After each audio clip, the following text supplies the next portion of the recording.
Good morning. This is Father Stephen Kelly from St. John's Church in Detroit, and we're continuing our series of daily morning meditations where we generally look at one or another of the lessons that are assigned for morning or evening prayer, what is known as the daily office lectionary. Today for Thursday, let's take a look at that first lesson that's assigned from the first book of Samuel. Now, in the last couple of days, as we've been reading morning prayer, we've been reading about the birth of Samuel, how his mother went to before the temple. The husband was administering, and the wife was praying because she was barren. She didn't have any children, and she was asking God for the blessing.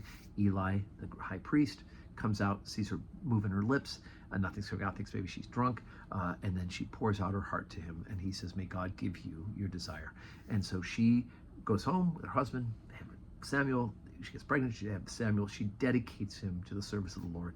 And once he is weaned, she actually gives him to the priest. And now Samuel is, as a very young child and young man, ministering in the temple with Eli, the high priest, and his sons. Unfortunately, Eli is not a good priest, and his sons are wicked. Okay, so chapter 3, beginning at verse number 1. And the child Samuel ministered unto the Lord before Eli. And the word of the Lord was precious in those days. There was no open vision.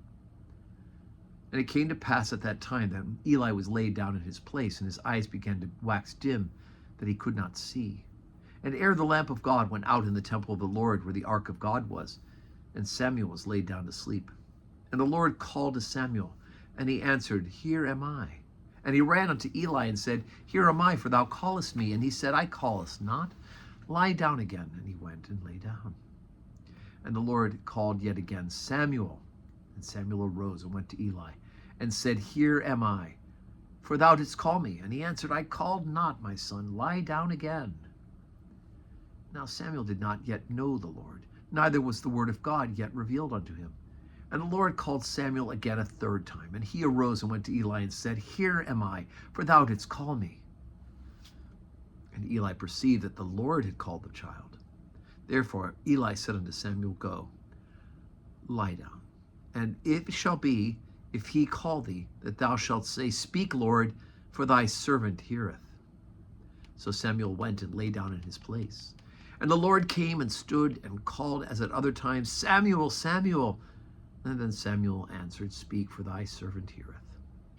And the Lord said unto Samuel, Behold, I will do a thing in Israel, at which both the ears of every one that heareth it shall tingle. And in that day I will perform against Eli all things which I have spoken concerning his house. When I begin, I will also make an end. For I have told him that I will judge his house forever for the iniquity which he knoweth, because his sons made themselves vile, and he restrained them not. And therefore I have sworn unto the house of Eli, that the iniquity of Eli's house shall not be purged with sacrifice nor offering forever.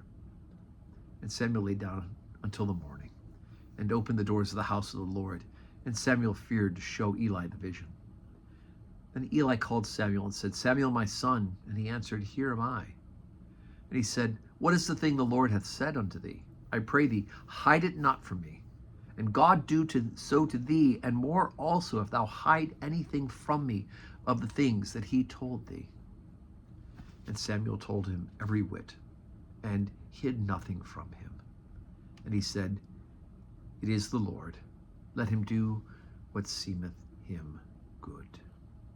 Well, talk about a bit of resignation on Eli's part to say, all right, well, if it's the Lord's will to do it, then it's the Lord's will to do it. And may it happen. And we do know that it will. So today's Thursday, and I'm racing today at this Masters National Championship Regatta. I'm racing in my single. I have my first race at 10:25. My son Andrew's racing at 8:25. I'm at 10:35. He's at 8:25. Hopefully we'll finish high enough in the heat that we will race in the finals in the afternoon. But anyway, we're just going to say our prayers, right?